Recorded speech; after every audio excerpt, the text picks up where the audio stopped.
ఆయన చంద్రబాబు నాయుడు గారు తెలుగుదేశం పార్టీ అధ్యక్షుడిగా పోయారు. ఈరోజు జగన్మోహన్ రెడ్డి గారు రాష్ట్ర ముఖ్యమంత్రి హోదాలో ప్రధానమంత్రి అపాయింట్మెంట్ రేపు ఉదయమే ఉన్నందువల్ల ఈరోజు ఈవినింగ్ వెళ్ళారు. రెండింటి మధ్య అదే తేడా. ఈయన రాష్ట్రాన్ని రిప్రజెంట్ చేస్తున్న ముఖ్యమంత్రిగా ఈయన వెళ్ళారు అఫీషియల్ దీని మీద.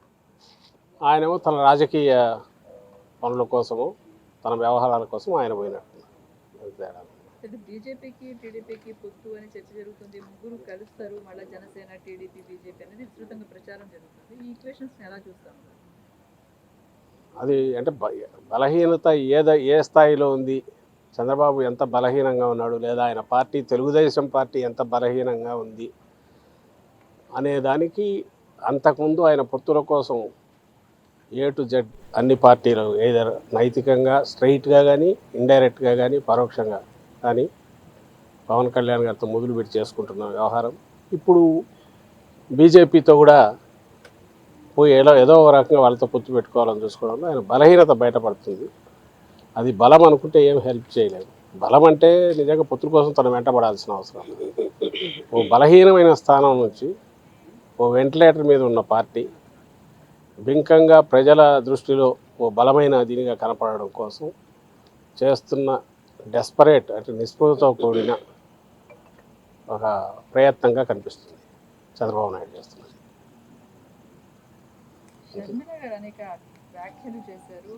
డిఎస్సి 6,000 పోస్ట్ చేయడం, నిరుద్యోగుల్ని మోసం చేయడమని, అదేవిధంగా స్పెషల్ స్టేటస్ సంబంధించి పోరాడట్లేదని విమర్శలు చేస్తా ఉన్నారు. ఎలా చూస్తున్నారు కాంగ్రెస్ చేసిన వ్యాఖ్యలు? టీడీపీ ఆఫీస్లో చంద్రబాబు నాయుడు స్క్రిప్ట్ ఏది ఉందో అది ఆమె చదువుతున్నారు. దానికి ఒక ప్రత్యేకమైన ఇది, ఎందుకంటే ఈ రాష్ట్రంలో ఆమె ఉన్నది లేదు, సమస్యలను ఆకలింపు చేసుకున్నది లేదు.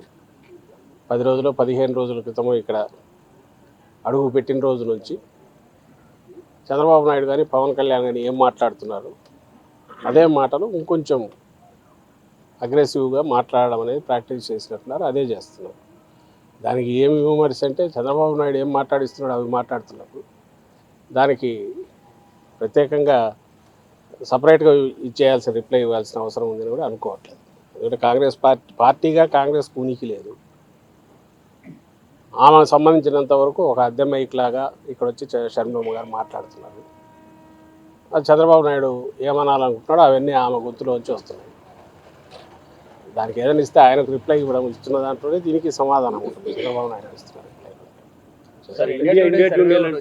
ఇండియా టుడే సర్వే క్రితం రిలీజ్ అయింది. 17 ఎంపీ సీట్లు టీడీపీకి, 8 మాత్రం మీ పార్టీకి వస్తాయని చెప్పి ఒక సర్వే ఏం చెప్తారు? అది సీ ఓటర్ అనే సంస్థ చేస్తున్నది. ఆ సంస్థ గతంలో కూడా 2019లో కూడా ఐ థింక్ మార్చిలో చేసిన దాంట్లో 35% ఓటు మాకు, 41-42% టీడీపీకి ఇచ్చినట్టు గుర్తున్నాను. అలాగే 15 సీట్లు టీడీపీకి, 10 సీట్లు మాకు ఇచ్చినట్టు గుర్తు. ఇంకొక అడుగు ముందుకేసి ఎగ్జిట్ పోల్ అంటే అది ఫైనల్ ఇదేయాక ఆ రోజు ఇచ్చిన దాంట్లో మాకు 11, టీడీపీకి 14 ఇచ్చినట్టు నాకు గుర్తు. ఇంకా దాని విశ్వసనీయత, ఎందుకంటే రిజల్ట్ ఏంటనేది అందరికీ తెలిసిందే. 22 మాకు వచ్చాయి, 3 టీడీపీకి వచ్చాయి ఆ రోజు. అలాగే ఓట్ పర్సెంటేజ్ మాకు వచ్చింది 50%, 49.50% మాకు వచ్చింది. వాళ్లకు ఐ థింక్ 7-8% తేడా ఉంటుంది. దానికి గుర్తులేదు. అంటే దట్ ఈస్ వాళ్ళ క్రెడిబిలిటీ ఏది అనేది అక్కడే ఇదవుతుంది. రెండవది, అలా అంటే మీరు అనొచ్చు మరి మిగిలిన సర్వేలు మీకు అనుకూలంగా ఉంటే ఇదవుతున్నారు.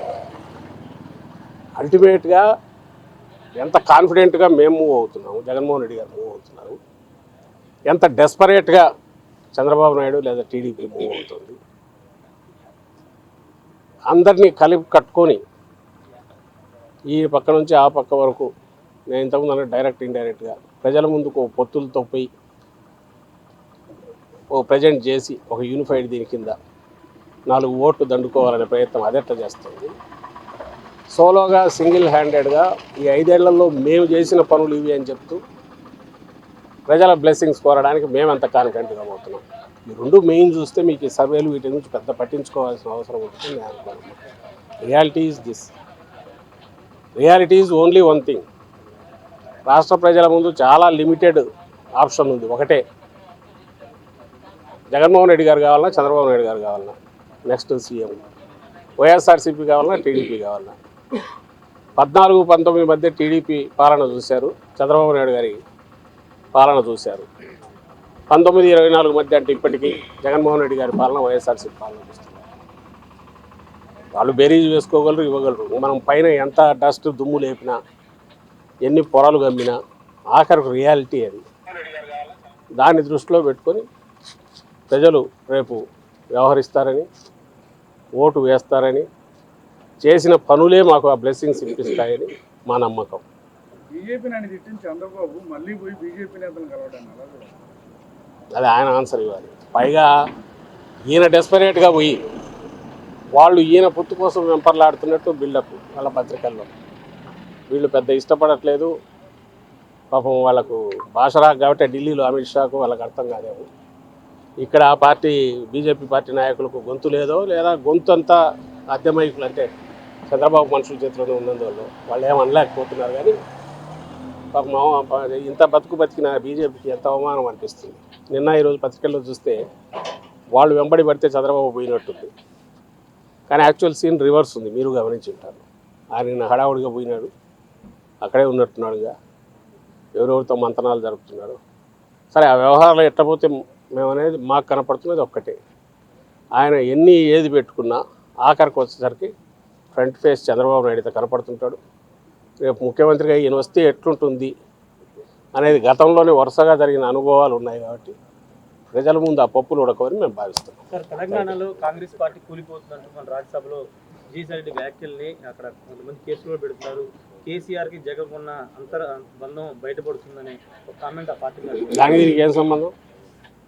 కాంగ్రెస్ పార్టీ దానికి ఉన్న స్థానం ఏందో దానికి ఏదో ఆయన చెప్పే ప్రయత్నం చేశారు. దాంట్లో వాళ్ళు ఎక్కడ పెట్టినా వాళ్ళ బతుకంతా కూడా ఎంతసేపు డివైడ్ అండ్ రూల్లో ఉంటుంది, లేదా అక్కడ కాకపోతే ఇంకో దగ్గర ఇక్కడ వచ్చి వాళ్ళు చేస్తారు. ఇవన్నీ చూశాక వచ్చిన రియాక్షన్ అది. దాని మీద వాళ్ళు ఏదో రియాక్ట్ దాని గురించి కావాల్సిన విషయం. తెలంగాణకు సంబంధించినంతవరకు అది ఇంతకుముందు టీఆర్ఎస్ ఉన్నా, ఇప్పుడు ఈరోజు కాంగ్రెస్ ఉన్నా, that is irrelevant. That is relevant rather to only own extent. మనకు రిలేటెడ్ ఇంటర్ స్టేట్కి సంబంధించి ఏదైనా వస్తే అఫిషియల్గా డీల్ చేస్తాం.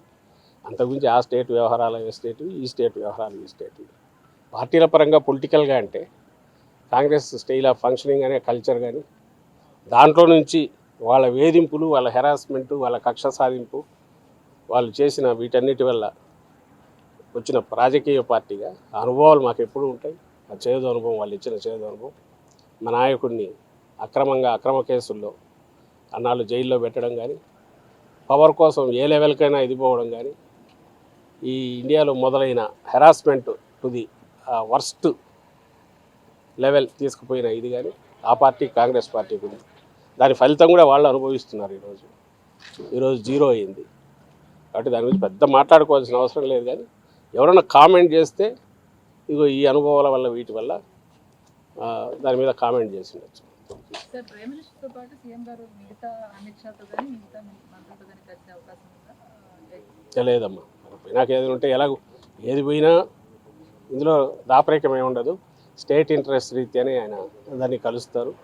గవర్నమెంట్ టు గవర్నమెంట్ రిలేషన్ మాత్రమే మా మధ్య ఉంటుంది. ప్రాజెక్ట్ రిలేటెడ్ మిగిలిన మినిస్టర్లు వాళ్ళు ఉంటే ఇరిగేషన్ రిలేటెడ్ కానీ, ఫైనాన్స్ రిలేటెడ్ కానీ కలవచ్చేమో తెలియదు. అపాయింట్మెంట్తో పిఎం గారు దీని కాబట్టి ఆయన కలవడానికి రాజ్యసభకు సంబంధించి క్యాండిడేట్స్ చేసినట్టున్నారు. దాదాపు టీడీపీ అభ్యర్థిని పెట్టాలని ఆలోచన చేస్తుంది. సో మీరు ఏ రకంగా మీరు 3 స్థానాలు గెలవగలుగుంటారా? మీ స్ట్రాటజీస్ ఏ రకంగా? ఏముందమ్మా, వాళ్ళకి అసలు వాళ్ళకున్నది ఎఫెక్టివ్ 19 అనుకుంటా. ఒకవేళ మా 18 గంటాది అయిపోయి 18, ఒక 4 మా దగ్గర నుంచి వాళ్ళు పోయిన ఇప్పుడు డిస్క్వాలిఫికేషన్ ఇది ఫేస్ చేస్తున్న 4 ఉన్నారు. ఓన్లీ అది తీసుకున్న 18+4 అంటే 22. వాళ్ళకంగా 20, 22, 20 దాకా కావాలేమో నాకు తెలిసి. రఫ్గా నాకు పూర్తి ఫాలో కాలే. కానీ అసలు ఎక్కడి నుంచి వస్తారు వాళ్ళు? అసలు ఆలోచన చేయడమే అనైతికం. ఒకవేళ వాళ్ళు చేస్తే ఏదో 4, 5 ఉన్నాయనుకుంటే కక్కుర్తిపడి ఈ మధ్య మేము సీట్లు చేంజ్ చేస్తే ఎవరెవరు వేయచ్చని దాని వాళ్ళ ఆశలు పెట్టుకుంటే పెట్టుకోవచ్చు. 20 ఓట్లు ఎట్ట తెచ్చుకుంటారు? 20 ఓట్లు 20 ఓట్లు వేసినారు. ఆ ప్రయత్నం చేయడం అంటే హార్స్ ట్రేడింగ్కి ఏదన్నా డోర్స్ ఓపెన్ చేయాలి, ఇంకో ప్రయత్నం చేస్తే డెస్పరేట్గా ఉంటుందేమో. కానీ అంత గ్యాప్ ఫిల్ చేయడం వల్ల కాదు. కాబట్టి ఎవడైనా తలమాసిన దిక్కుమాలని ఆలోచన చేసి వీళ్ళు ఎవడైనా బకరాన్ని పట్టుకొచ్చి తీసుకొచ్చిన వాడి చిలుము వదలడం తప్ప ఏమి వేరే ప్రయోజనం ఉంటుంది అయితే మేము అనుకోవట్లా. అయితే 4 రోజులు వీళ్ళు ఏదో దాని మీద ఈనాడు జ్యోతిలో వాటిలో స్టోరీస్ ఉత్కంఠ అని చెప్పి అవి రాసుకొని ఆ ఆనందం తాత్కాలిక ఆనందం పొందొచ్చు.